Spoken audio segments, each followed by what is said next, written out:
Hello, brothers and sisters. It's been a little while since I've made a screen capture like this, but I wanted to share with y'all some free resources. So, if you were to just go to Google, you could type in tragedy and hope, PDF like that, and just go to the first thing that appears.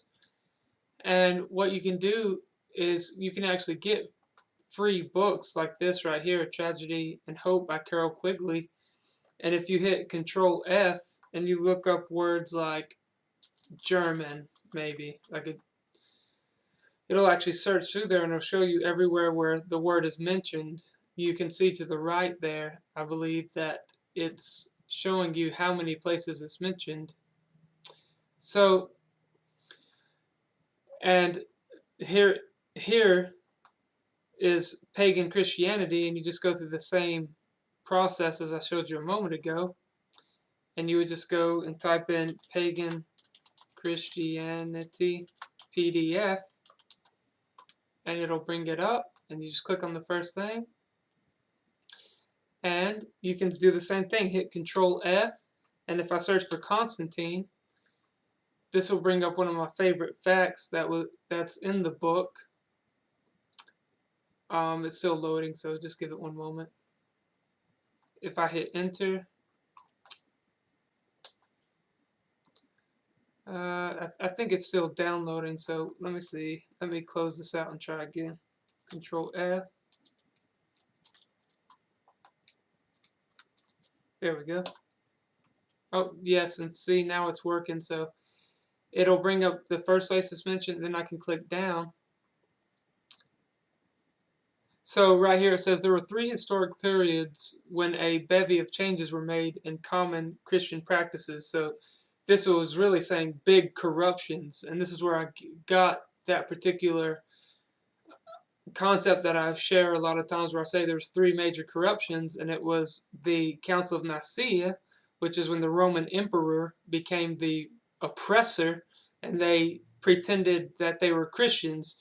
And then the decades surrounding the Protestant Reformation, and that word Reformation means they were just trying to reform Roman Catholicism, which was the first time they had a Roman emperor as a so-called church leader was under Constantine, and that was in 325 AD. But if you talk to a Roman Catholic, they'll tell you that Peter was the first Roman Catholic bishop, which is just baloney.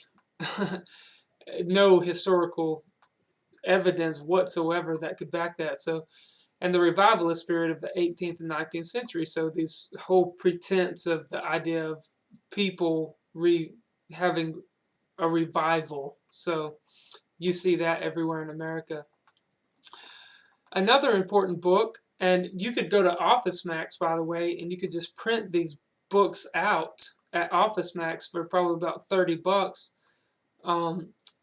This book particularly is a $90 book, so it would be a good idea to go and print this out if you wanted it, Crisis of Democracy. And what these books help you do is they will help you understand a lot of the political climate and a lot of the problems that were going on, just like the New Testament and the Old Testament. A lot of times people get confused because they don't realize that the Old Testament and the New Testament did have politics going on, and they did have problems like social class and people looking out for themselves. And so we can learn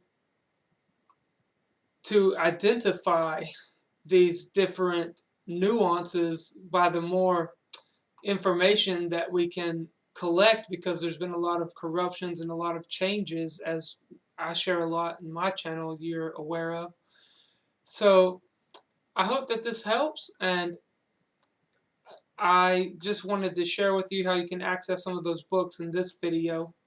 And that was a few of important books: Tragedy and Hope by Carol Quigley, Crisis of Democracy, written by the Trilateral Commission, which is Japan, Great Britain, or Western Europe, and America. So America, Western Europe, and Japan. And that's a very important document right there, and that's why the book costs so much. And then right here, Pagan Christianity is a important book, and Tragedy and Hope by Carroll Quigley are important books, very important books.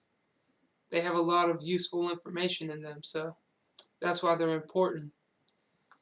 And we can learn how the things in the Bible apply to the things that happen now. So I hope that this helps, and thank you for taking the time to watch, and I'll see you on the next video. Alright, bye.